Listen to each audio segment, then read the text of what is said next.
Hey everyone, welcome back to this channel. इस video के अंदर हम देखने वाले हैं क्लाउड सिम कोड को स्क्रैच से समझेंगे, उसके अंडरस्टैंडिंग बिल्ड करेंगे।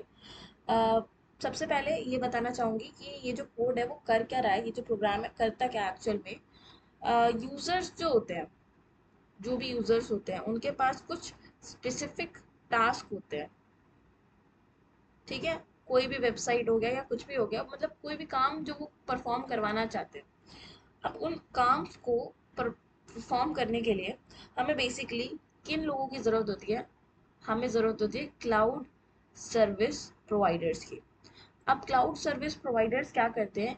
ये हमें वर्चुअल मशीन्स प्रोवाइड करते हैं जहाँ पर हम अपने टास्क को परफॉर्म कर सकते हैं। ठीक है, तो बेसिकली इस कोड में इसी फ्लो को हम देखने वाले हैं। सबसे पहले आता है हमारा यूज़र। यूज़र किससे कोऑर्डिनेट करता है? यूज़र कुछ इनपुट देगा, कुछ भी रिक्वेस्ट करेगा, फिर वो बीच में आता है फिर हमारा ब्रोकर। अब ब्रोकर क्या करता है? जो भी इंफॉर्मेशन हमें वर्चुअल मशीन के कंप्यूटेशन के बाद चाहिए, उसको कोऑर्डिनेशन करने में ब्रोकर हमारा हेल्प करता है। ब्रोकर जितना भी कम्युनिकेशन होता है वर्चुअल मशीन के थ्रू, क्योंकि यूज़र डायरेक्टली वर्चुअल मशीन का एक्सेस नहीं लेता है, बीच में यहाँ ब्रोकर रहता है। ये क्या करता है? सबसे पहले जो भी रिक्वेस्ट आई है उसको फॉरवर्ड करेगा वर्चुअल मशीन्स में, और वर्चुअल मशीन जो भी कंप्यूटेशन करके हमें ब्रोकर को रिटर्न करेगी, और फिर ब्रोकर हमारा यूज़र को रिटर्न करता है। तो बेसिकली यही फ्लो रहता है। अब एक एक करके कोड के थ्रू समझते हैं कर क्या रहे हैं। सबसे पहले आता है हमारा पब्लिक क्लास। पब्लिक क्लास हमने डिफाइन किया, क्लास का नाम हो गया हमारा क्लाउड सिम एग्जाम्पल 1। अब क्या क्या चीज़ है? Private static list cloudlets list. Cloudlet list का बेसिकली ये मतलब होता है, ये लिस्ट होती है जो भी यूज़र को टास्क परफॉर्म करने हैं, उन सब की जो लिस्ट होती है, जो भी टास्क है उसकी जो लिस्ट है उसको हम क्लाउडलेट लिस्ट बोलते हैं। जो भी यूज़र को टास्क परफॉर्म करा रहा है उसकी लिस्ट को हम क्लाउडलेट लिस्ट बोलते हैं। नेक्स्ट क्या आता है? हमारा private static list VM. VM का मतलब क्या? जितनी भी वर्चुअल मशीन्स हैं उनका जो लिस्ट होता है उसे हम वीएम लिस्ट एक डिफाइन करें। तो हमने दो चीज़ें डिफाइन की, दो लिस्ट, एक क्लाउडलेट लिस्ट जिसमें यूज़र के जो भी टास्क उसको रन करने हैं वो होंगे, सेकंड हमारी जो भी वर्चुअल मशीन्स होंगी उनके लिस्ट। अब हमारा मेन फंक्शन चालू होगा, पब्लिक स्टैटिक वॉइड बेसिक जो भी इंटरफेस रहता है। उसके बाद हम क्या करेंगे? यहाँ पर हम एक्सेप्शन हैंडलिंग कर रहे हैं, तो सबसे पहले जो भी हमें काम कराना है उसको ट्राई ब्लॉक में रखा है।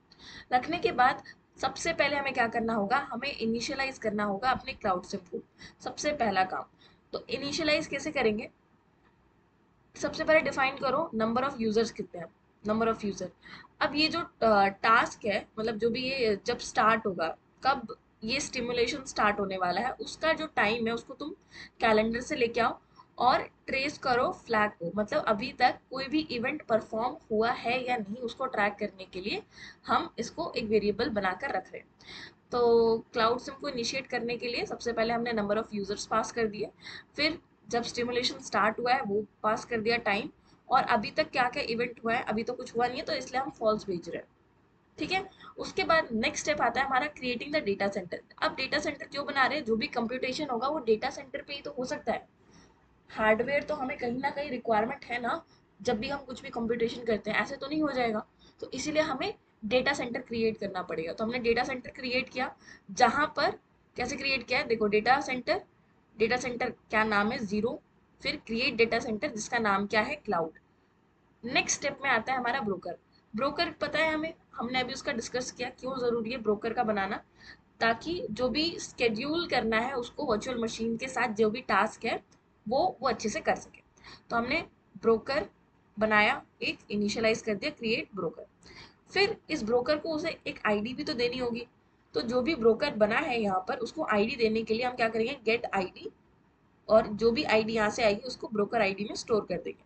ठीक है, अब आता है नेक्स्ट स्टेप हमारा, ताकि हम वर्चुअल मशीन्स को क्रिएट करेंगे। वर्चुअल मशीन्स कैसे क्रिएट होगी? देखो यहाँ पर हम यहाँ पे ये क्रिएट करके आए हैं। ठीक है, यहाँ हमने इसको सिर्फ क्रिएट किया है, डिफाइन किया है टू बी प्रिसाइज, बट यहाँ पर हम क्या कर रहे हैं? उसको इनिशियलाइज करेंगे। तो new array list VM, and उसके बाद इस वर्चुअल मशीन को, पर्टिकुलरली वर्चुअल मशीन को एक आईडी प्रोवाइड किया। फिर सीपीयू कितना वो कंप्यूटेशन पावर है उसका, उसको वो डिफाइन किया है। एंड देन उसके बाद डिस्क का साइज कितना रहने वाला है वो डिफाइन किया है। देन क्या रैम यूज करेगा वो भी डिफाइन कर दिया। फिर उसके बाद तुम्हारा बैंडविड्थ कितना रहेगा वो भी डिफाइन कर दिया। एंड लास्टली सीपीयू के जो भी कोर कंप्यूटेशंस है, नंबर ऑफ कितने हमारे सीपीयू के कोर लगने वाले हैं वो भी डिफाइन किया, जो कि 1 है। अब वर्चुअल मशीन का जो भी नाम है वो भी हम हाइपरवाइजर जो भी नाम है वो हम क्लाउड रखते हैं। अब इसको पूरा, ये तो सारी वैल्यूज आ गई किसी भी एक पर्टिकुलर वर्चुअल मशीन के लिए। अब इन वैल्यूज को पास करके हमें एक वर्चुअल मशीन का ऑब्जेक्ट बनाना है। तो उसका डेटा टाइप क्या होगा, वीएम। वीएम डिफाइन किया, न्यू वीएम। ये जितने भी पैरामीटर्स हैं सबको पास कर देंगे। और साथ में एक चीज करेंगे कि हम क्लाउडलेट शेड्यूलर टाइम शेयर कर देंगे। अब इसका क्या मतलब होता है, बेसिकली मल्टीपल टास्क एक साथ सीपीयू शेयर कर सके, इसीलिए हम ये काम कर रहे हैं।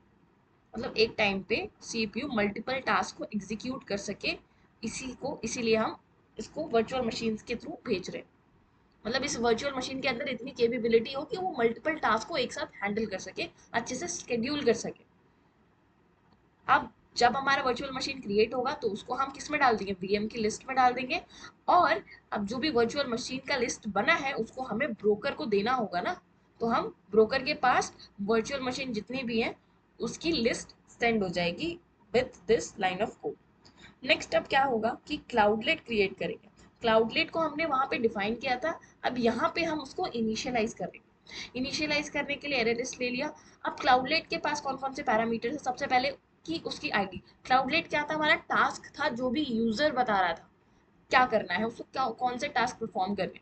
तो क्लाउडलेट की जो भी आईडी है, क्या उसका टोटल इंस्ट्रक्शन का लेंथ है, फिर उसके बाद फाइल साइज क्या है, फिर आउटपुट साइज क्या है।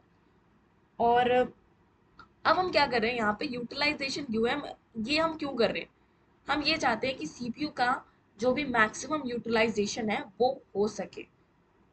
तो वीएम का बेसिकली, वीएम या कुछ भी कह लो, जो भी तुम्हारी वर्चुअल मशीन है उसका जो फुल्ली यूटिलाइजेशन है वो हो सके, इसलिए हम एक वेरिएबल बना रहे हैं, मतलब हमने एक डेटा वेरिएबल डिफाइन किया है। नेक्स्ट आता है हमारा क्लाउडलेट। अब हम एक क्लाउडलेट एक्चुअल में बनाएंगे जिसको हम इस लिस्ट में बाद में पुश करेंगे। अब क्या क्या पैरामीटर्स देने हैं इस क्लाउडेट की, आईडी ये है, लेंथ ये है, फाइल साइज ये है, आउटपुट साइज ये है, और यूएम। फुल यूटिलाइजेशन होना चाहिए सारे रिसोर्सेज का वीएम के अंदर। फिर जब ये हो गया, अब क्लाउडलेट जो भी बना है उसमें सेट कर दो जो भी ब्रोकर आईडी है तुम्हारा, हमारी वीएम आईडी को सेट किया।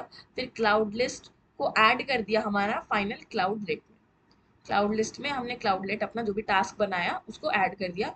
और ये सारा काम करने के बाद तुम्हें क्या करना है, ब्रोकर को इस क्लाउडलेट लिस्ट को सबमिट कर देना है। जब एक बार तुमने उसको वो सबमिट कर दिया, तुमने वीएम की लिस्ट सबमिट कर दी, तुमने क्लाउड लिस्ट सबमिट कर दी, अब फाइनल काम स्टार्ट होता है कि क्लाउड सिम का स्टिमुलेशन तुम स्टार्ट कर सकते हो। अब इस प्रोसेस को तुम एग्जीक्यूट कर सकते हो। जब ये एक बार स्टार्ट हो चुका है फिर तुम्हें उसको स्टॉप करना है। जब तुमने स्टॉप कर दिया, अब जो भी रिजल्ट ब्रोकर के थ्रू आया है उसको तुम क्या करोगे, क्लाउडलेट की एक लिस्ट में स्टोर कर लोगे। तो ब्रोकर से तुमने क्या बोला, गेट क्लाउडलेट रिसीव्ड लिस्ट, जो भी क्लाउडलेट की तरफ से ब्रोकर को लिस्ट आई है आफ्टर द कंप्यूटेशन, जो भी रिजल्ट आया है उसको तुम एक लिस्ट में स्टोर करवा दे रहे हो। और lastly what you are doing is print कर दोगे क्या, जो भी तुमने हरा रिजल्ट आया है। अगर इन सब में से कहीं भी कुछ एरर आता है तो हम डायरेक्टली कैच ब्लॉक में चले जाएंगे, जहां पर हम अपनी एक्सेप्शन हैंडलिंग कर देंगे। कोई भी अगर एक्सेप्शन एरर आता है तो तुम फटाफट से क्या कर दो, जो भी एरर आया है उसको प्रिंट करा दो डिटेल में। तो this was the whole explanation of the cloud sim code. I hope समझ आया होगा। And thank you so much for watching this video.